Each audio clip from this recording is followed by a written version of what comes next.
With players like Lionel Messi, Manuel Neuer, and Paul Pogba, it is no surprise that soccer has such a high following around the world. In fact, according to FIFA, the Federation International de Football Association, in 2006, over 265 million people played soccer across the globe. Soccer's simplicity allows children to dribble and pass at young ages. At any point during a match, there are 11 players on each team, with one player wearing a color unique from the rest. That player is the goalkeeper, the only player on the pitch that can use his or her hands to save shots inside the 18-yard box. Goalkeeping has grown from a generalized position on the field to a specialized art and will continue to grow as goalkeepers face future challenges. Soccer, a documentary on goalie. Soccer has evolved immensely since its origins in China and England, as has goalkeeping from being a position strictly made to save shots to being the 11th player on the field. Even in its earliest forms, soccer has always had a player defending the goal, whether he or she was called a goalkeeper or not. The first form of soccer was Cuju, or kickball, from ancient China. Cuju originated in China's eastern Qi state around 2,400 years ago. Playing on teams of 12, players used their feet, chests, and other body parts to keep the ball away from opposing players. Teams scored when a player kicked the ball into one of the opponent's 6 moon-shaped goals. Though the goals were significantly smaller, trying to defend 6 goals spaced across the side of the court was difficult for one single player. Therefore, all players on the court acted as goalkeepers to keep their opponents from scoring. Similarly, in early forms of soccer in England, all players were allowed to handle the ball like goalkeepers to defend their goal. However, many schools like Winchester did not accept the rugby-like rules and preferred to kick the ball around its opponents. In 1869, the Football Association officially banned field players from handling the ball. This left the goalkeeper as the only player allowed to use his or her hands on the field, coinciding with the modern game. Being the only player allowed to hold the ball in his or her hands created problems. In close games, teams would kick the ball to their goalkeeper in order to shorten the amount of time the other team had to score goals. Noticing that these delays did not coincide with the game's character, FIFA ruled in 1992 that players could not deliberately kick the ball into the hands of their goalkeeper. The rule does not, however, restrict players from heading or using their chest or thighs to play the ball back to their keeper as long as it is not blatantly intended for their keeper. With this new rule in place, goalkeepers are forced to use their feet to receive passes from their pressured teammates and start another wave of attack. The increased number of back passes from defenders to goalkeepers has created one of the most valued goalkeeping tactics of the modern game, the sweeper keeper. A sweeper keeper is a goalkeeper that plays higher up on the field, usually outside the penalty box when the ball is in the opponent's half, and actively receives passes from defenders to switch the direction of play. According to Grant Wall, comfort on the ball is mandatory for sweeper keepers as they have to be able to swiftly and strategically play the ball to moving teammates.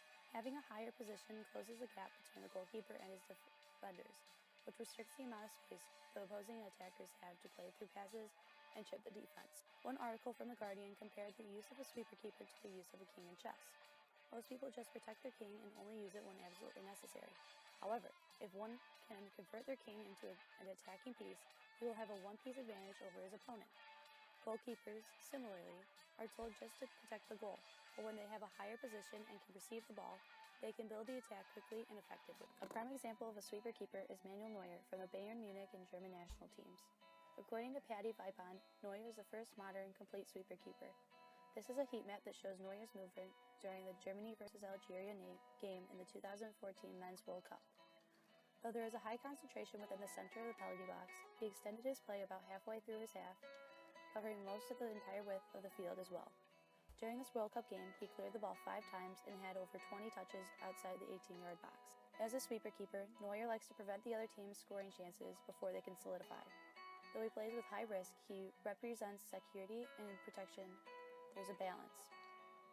According to Neuer, when he makes a decision, he has to see it through. Sometimes it's close, but he's never been sent off so far. Though playing higher on the field has benefited Manuel Neuer and many other professional goalkeepers, many see sweeper keepers as weaknesses. In tight games, a higher defense acts as a last attempt to score a goal to barely tie or win the game as it pushes the play further into the opposing half. More noted, the sweeper keeper tactic is high risk. Hesitating to rush out to clear or receive the ball can put the goalkeeper out of position and gives the other team a greater chance to score. With that said, being a sweeper keeper is not beneficial to goalkeepers who tend to hesitate. Because I feel more comfortable when I'm in the goal, in the frame of the goal. Because I feel like when you leave the frame of the goal, like a sweeper keeper does frequently, you can lose track of where you are, and if you're not in the correct position for a shot, you can think it's going completely wide and it ends up going straight down the middle if you don't know where you are. I feel like being a sweeper keeper, if you're not fully confident with it, can be a disadvantage. The most important piece of equipment to this 11th player is certainly his goalkeeper gloves. However, gloves have not always been a staple to his play.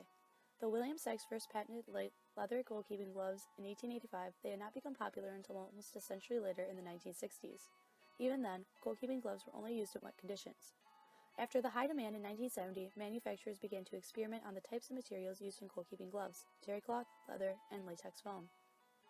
The material that most goalkeepers preferred and is solely used today is latex. With new technology, glove manufacturers are able to provide various types of latex, such as smooth or dimpled latex for grip and durability. The latex also comes in a range of thicknesses: thicker latex for older keepers who face harder shots, and thinner latex for younger keepers who are learning how to get a feel for the ball. Additionally, thinner latex is ideal for wet conditions as it prevents the latex from being waterlogged. Reusch, a major glove manufacturer, claims that they even have a latex made for artificial ground or AstroTurf that offers abrasion resistance. However, Rogue, a US-based goalkeeper equipment company, states that gloves made for a specific field condition are no more than a marketing tactic. In addition to the type of latex used, each goalkeeper has a unique preference for additions to their gloves. So I usually look for gloves that have finger protection, because I feel like that's a very important part of a glove. It not only does it keep your fingers from breaking, it also can help you push a ball away from the goal. So that's a very important factor I look for. I like gloves that have a tight wrist wrap, and usually I look for padding on the wrist as well, because when you throw the ball, it's also in contact with your wrist, so I feel like that gives you a better throw or a better roll. And then I just look for durable gloves. I see what other people have said about the pair, and I look for gloves that last as long as possible. Along with advancements in latex and finger protection, glove manufacturers began to experiment with different types of cuts, referring to the way the latex connects to the rest of the glove. The most recognizable of cuts is the flat palm cut, where there is one single piece of latex connected to the gussets on the sides of the fingers for high breathability. This cut is often seen in gloves made for younger goalkeepers. Over the years, the roll finger cut has become most popular, as the latex is directly connected to the back of the hand and has a larger surface area for handling the ball. Though the latex wears more quickly with a negative cut, where the latex is stitched to the gussets on the inside, many goalkeepers like the snug fit and restricted movement of the latex. Since its beginnings, goalkeeping has evolved from a position dedicated to saving shots to an essential addition to the line of attack.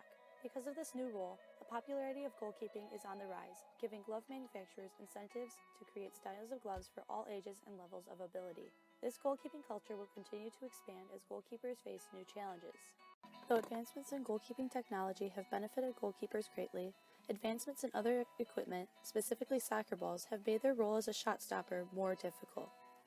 Until recent years, soccer balls had 32 panels sewn to the outside of the inner bladder. In light of the 2010 World Cup, Adidas released Jubelani, a soccer ball with 8 heat-bonded panels. The decreased number of panels and elimination of stitching gave the ball a perfectly round shape. Though Adidas claimed that Jubelani was the most accurate ball they had made, its smoothness caused more knuckling, making the goalkeeper's ability to predict where the ball will finish impaired. After intense rounds of complaints, Adidas finally admitted that the new World Cup did in fact travel faster at higher altitudes, causing free mix intended to travel over four-man walls have a faster speed once it reached the goalkeeper. In order to understand the reasons why newer balls knuckle so much, scientists have looked at the Magnus effect. According to Peter Deszykes, the Magnus effect states that the type of spin applied to the ball will affect how the ball curves in the air.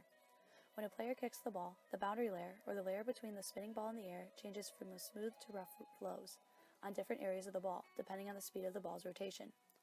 Changing the surface of the ball, like Adidas did, caused these areas to shift because the speed of rotation is higher. With a normal 32-panel soccer ball, right-footed players naturally give the ball a right-to-left hook, while left-footed players give the ball a left-to-right hook.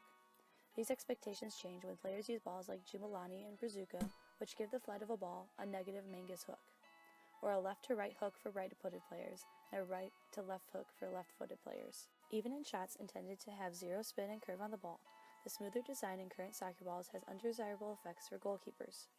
In shots with zero initial spin, the points where the boundary layer switches from smooth to rough are opposite of each other. This gives the surrounding air larger control over the ball. Often, these types of shots will travel in a straight line initially, but will begin to flutter back and forth as it travels.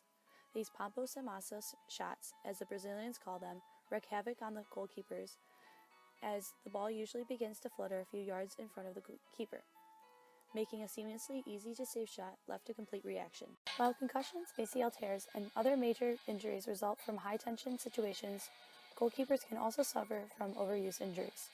According to the American Academy of Pediatrics, overuse injuries are microtraumatic damages to a bone, muscle, or tendon that has been subjected to repetitive stress without sufficient time to heal. Today's mindset in player development is one that pushes players to become the best they can be at all costs. This includes training at high intensities every day of the week, spending time weekend after weekend at tournaments to showcase skills, and specializing in a single sport at a young age. Though repetition and conditioning are important in honing athlete skills, too much training can cause overuse injuries. The American Academy of Pediatrics Council on Sports Medicine and Fitness recommends that adolescents train less than 5 days a week and have a 2 to 3 month break during the year. However, not all sports abide from these guidelines. Okay, so I play high school soccer and club soccer, so every year we start for soccer. We only have one free week in the summer, and then we go all summer, morning runs, 4 days a week, 5 to 6. And a lot of times during those weeks in the summer we have 2 days. So on Tuesdays and Thursdays we'll also have a 3-hour practice in the afternoon. And then that continues all summer until August 3rd when we have our tryouts. And that's basically just soccer, all high school. And then minus basketball, I would only have probably a month off. Yeah, I would only have a month off without basketball from soccer, and then we go right to club. And then club is 3 practices a week, games almost every weekend. Even from a field player's perspective, soccer is a lot to commit to. This commitment increases with goalkeepers as they have to attend separate, position-specific trainings every week. The lack of rest goalkeepers face on a weekly basis adds up and can eventually lead to overuse injuries. Goalkeepers are a unique breed. Not only do they save shots and direct their defense, but they also change the direction of attack and initiate play. Goalieing is the main function of soccer. Without the goalie, you cannot play because the soccer team consists of 11 and the goalie is the 11th out on the field. Fundamentally, they are the 11th player on the team, but tactically, they have progressed into an extra man in crunch time. Many coaches and teammates regard their goalkeeper as a lone wolf and separates him from the rest of his teammates. However, he is not a lone wolf. He is a part of a community of goalkeepers who take their position faithfully. Being a keeper, it's a very unique thing. It's not something anyone other than keepers can relate to. There's a lot of pressure individually on you, not only from like the fans or the parents, your other teammates as well, but also yourself, because take great pride in clean sheets, and a lot of the times when you're scored on, you take that like personally, like it was my fault, even if it's not. So I feel like through years of having gone through that, I just feel like I have a certain toughness to me where I just can't let other like simple things faze me and just move on to the next thing in life. Even if something goes wrong, you move on to the next thing. And I feel like it also teaches young athletes leadership, because it's very important to be vocal on the field. You have to direct your defenders, and I feel like if a keeper at a young age, a good keeper at a young age, will have good leadership skills throughout their life because of it. Ultimately, goalkeeping teaches skills goalkeepers can take with them beyond the field, like hard work ethic and leadership. I feel like goalkeeping has made me a bit better of a leader altogether, on and off the field. I feel like I'm better equipped to go farther in life in higher positions to lead others.